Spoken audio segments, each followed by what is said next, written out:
जय श्री कृष्णा मित्रों, एक बार पुनः स्वागत है आप सभी दर्शक बंधुओं का आपके अपने चैनल दर्पण ज्ञान गागर यूट्यूब चैनल में। प्रिय मित्रों, आज हम फिर आपके समक्ष एक नई कहानी, नई वीडियो लेकर के उपस्थित हुए हैं। प्रिय दर्शक बंधुओं, आज हम आपको बताने जा रहे हैं कि स्त्री के पास ऐसी कौन सी चीज होती है जिसको वो अपनी जान से भी ज्यादा संभाल के रखती है, जिसको स्त्री अपने जीवन में कभी भी खोना नहीं चाहती है। ऐसी कौन सी वो चीज होती है जिससे स्त्री अपनी जान से भी ज्यादा प्रेम करती है, जान से भी ज्यादा संभाल के रखती है। प्रिय मित्रों, आज आप इस वीडियो में जानेंगे कि वो ऐसी कौन सी चीज होती है जिसको औरत अपनी ससुराल में अपनी जान से भी ज्यादा संभाल के रखती है। प्रिय बंधुओं, अपनी ससुराल में कोई भी स्त्री उसको खोना नहीं चाहती है। प्रिय श्रोता बंधुओं, आज का जो प्रसंग है वह बहुत ही ज्ञानवर्धक है, बहुत ही प्रेरणादायक है। इसलिए प्रिय मित्रों, आप वीडियो को पूरा व अंत तक अवश्य देखें ताकि आपको संपूर्ण जानकारी प्राप्त हो सके। जो लोग आधा अधूरा वीडियो देख करके छोड़ देते हैं, उन लोगों को सिर्फ आधी अधूरी ही जानकारी प्राप्त होती है।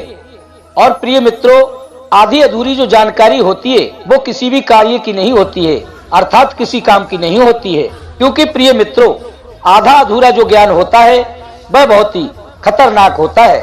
इसलिए आपसे मेरा निवेदन है कि आप वीडियो को पूरा और अंत तक अवश्य देखा करें ताकि आपको संपूर्ण जानकारी प्राप्त हो सके।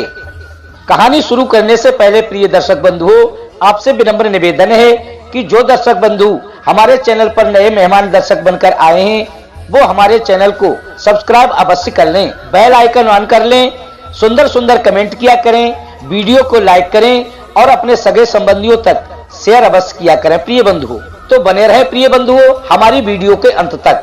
तो आइए मित्रों, आपका अधिक समय बर्बाद न करते हुए देखते हैं आज के प्रसंग की ओर।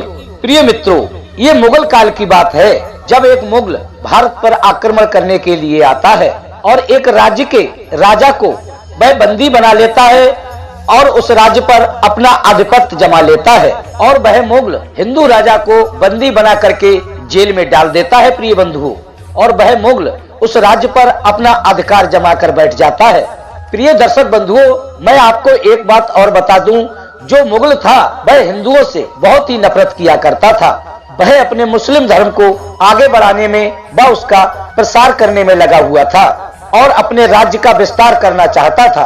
प्रिय बंधुओं, वो यही चाहता था कि पूरे भारतवर्ष में मुस्लिम साम्राज्य स्थापित हो और मुस्लिमों का ही परचम लहराए।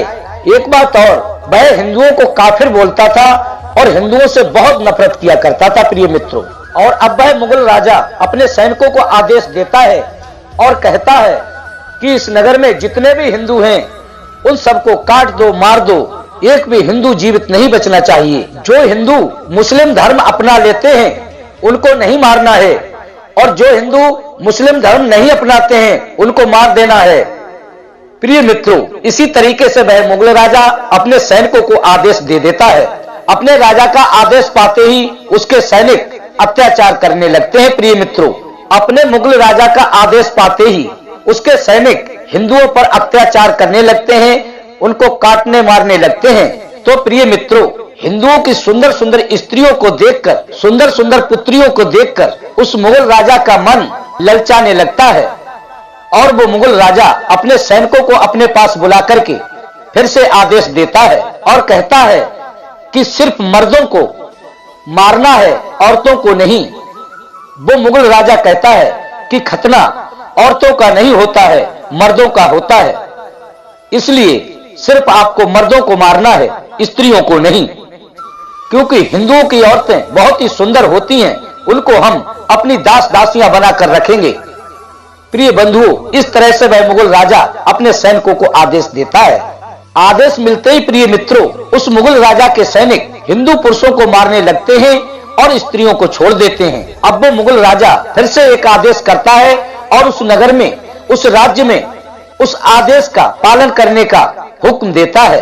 वो राजा ये कहता है कि जितनी भी हिंदू स्त्रियां हैं वो यदि मुसलमान धर्म को अपना लेती हैं वो हमारे इस राज्य में रुक जाएं, और जो औरतें हिंदू धर्म को छोड़ना नहीं चाहती हैं, मुस्लिम धर्म को अपनाना नहीं चाहती हैं, वो औरतें इस नगर और राज्य को छोड़ करके दूसरे राज्य में चली जाएं और इस बात का ध्यान रहे जरूरत का सामान ले जाते समय वो केवल एक पोटली ही अपने साथ ले जा सकती हैं। यदि कोई भी औरत एक पोटली से अधिक पोटली ले जाते हुए पकड़ी गई तो उसको फांसी की सजा दी जाएगी।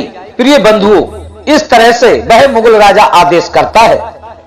वो मुगल राजा पुरुषों के पीछे क्यों पड़ा हुआ था, इस बात का उनकी स्त्रियों को भली भांति ज्ञान था।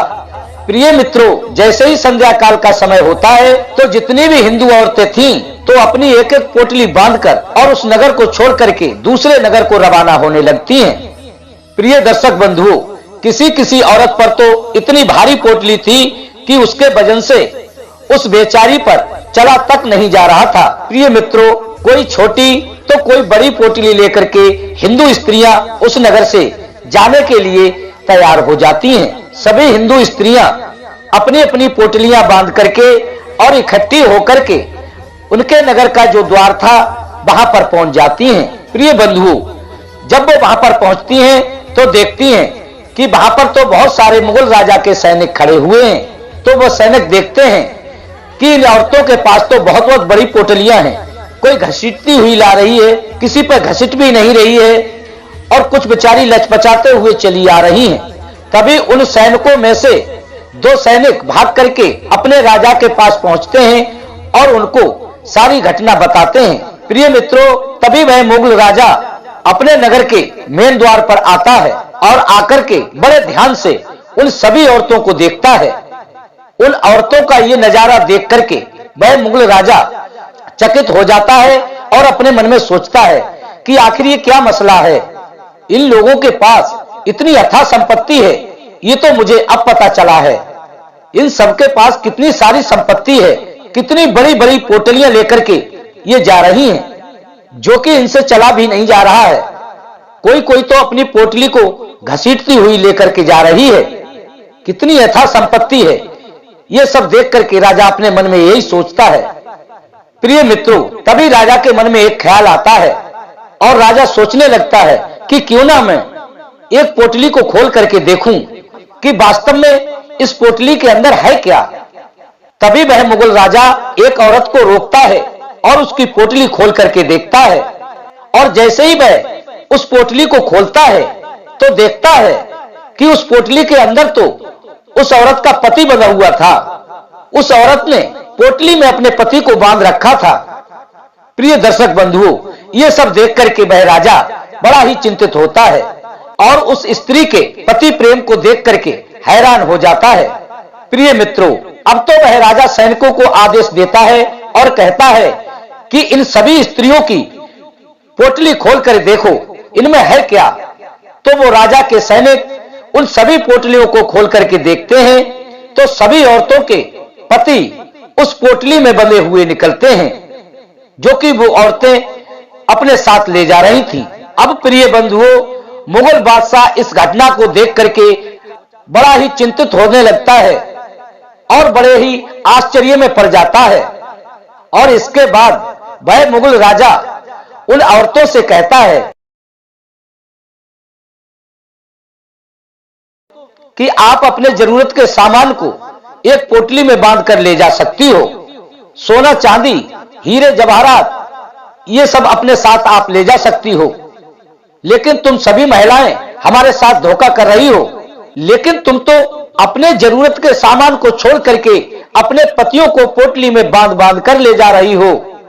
ये सब देख करके वह मुगल बादशाह बहुत ही क्रोधित होता है और कहता है कि अब मैं तुम सबको फांसी पर चढ़वा दूंगा, किसी एक को भी जीवित नहीं छोड़ूंगा। प्रिय मित्रों, उन औरतों में एक बुजुर्ग महिला भी थी। अब वो वृद्ध महिला उस मुगल बादशाह के समक्ष आती है और कहती है कि हे मुगल बादशाह, तू क्या समझेगा, तू क्या जानेगा कि ये औरतें अपने पतियों को पोटली में बांधकर क्यों ले जा रही हैं। तुझे इस बात का आभास भी नहीं है और तुझे ज्ञान भी नहीं है। वो बूढ़ी माताजी उस मुगल राजा से कहती हैं, उस मुगल बादशाह से कहती हैं कि हे मुगल बादशाह, तू मेरी बात को ध्यान से सुन। हिंदू औरतों के लिए जो सबसे बेशकीमती चीज होती है वह उसका पति होता है। तूने यही आदेश किया था ना कि सोना चांदी हीरे मोती जवाहरात सभी ले जा सकते हो। यही बोला था ना तूने कि गहने ले जाओ, हीरे ले जाओ, चांदी ले जाओ, सोना ले जाओ। तो सुन, हम हिंदू स्त्रियों के लिए हमारे गहने भी हमारे पति हैं, हमारे आभूषण भी हमारे पति हैं और हीरे मोती जवाहरात भी हमारे पति ही हैं। इसलिए हम इनको अपने साथ ले जा रही हैं। एक शादीशुदा औरत अपने जीवन में वो सब कुछ खो सकती है, लेकिन वो औरत अपने पति को खोना गवारा नहीं करेगी। अरे मोगल, तू क्या जाने हिंदू रीति रिवाज। हमारे हिंदुओं में तो स्त्रियां अपने पति को पति परमेश्वर मानती हैं और पति स्वयं नारायण का रूप माना जाता है, अर्थात हमारा पति हमारा स्वामी होता है। इसलिए हिंदू धर्म में कोई भी स्त्री अपने पति को खोना नहीं चाहेगी। इसलिए ये सभी औरतें अपने पतियों के प्राण बचाने के लिए पोटलियों में बांध बांध कर अपने साथ ले जा रही हैं। प्रिय मित्रों, उस बूढ़ी माता की ये बात सुनकर के उस मुगल बादशाह का गुस्सा शांत हो जाता है।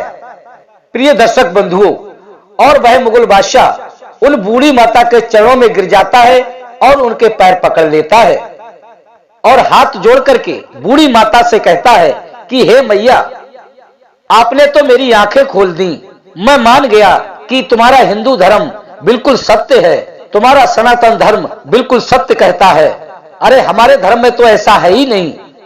हमको स्वयं को पता नहीं होता कि हमारी बीवी कहां है और हमारी बीवियों को यह पता नहीं होता कि हम कहां हैं। हमारी बीवियों को तो हम कल मरने को हों तो आज ही मर जाएं, उन पर कोई भी फर्क नहीं पड़ता है। लेकिन तुम्हारे हिंदू धर्म में तो हर औरत अपने पति को परमेश्वर मानती है। अपने पति के प्राण बचाने के लिए खुद के प्राणों को दांव पर लगा देती है। अब तो वो मुगल बादशाह बूढ़ी माता के चरणों को और जोर से पकड़ लेता है और उस मां से कहता है कि हे बूढ़ी मां, कि हमें भी कोई ऐसा रास्ता बताइए, हमें भी ऐसा मार्ग बताइए कि हमारी पत्नियां हमसे उतनी ही मोहब्बत करें, उतना ही प्रेम करें जितना कि हिंदू स्त्रियां अपने पतियों से करती हैं, उतना ही प्रेम हमारी स्त्रियां भी करें। कोई ऐसा रास्ता हमें बताइए। तभी उस मुगल की बात सुनकर के बूढ़ी माता कहती हैं कि हे मुगल बादशाह, आज के बाद तुम ये दुराचार वाला काम बंद करो। जितना तुमसे हो सके उतना दान पुण्य का काम करो। तुम्हारी पत्नियां तुम्हारी जरूर ही बात मानने लगेंगी। और एक पत्नी व्रत धारण करो, एक पत्नी का व्रत लो। हर किसी पर अपनी नियत खराब मत करो।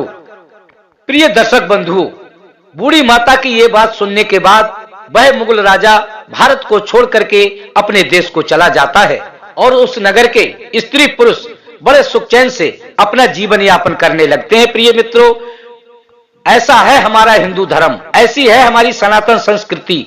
प्रिय मित्रों, इससे बड़ा कोई ना तो धर्म है और ना ही कोई संस्कृति है। प्रिय मित्रों, आज की वीडियो में इतना ही। फिर मिलेंगे एक नई वीडियो के साथ, नई कहानी के साथ। इसी के साथ प्रिय दर्शक बंधुओं, राधे राधे, जय श्री कृष्णा।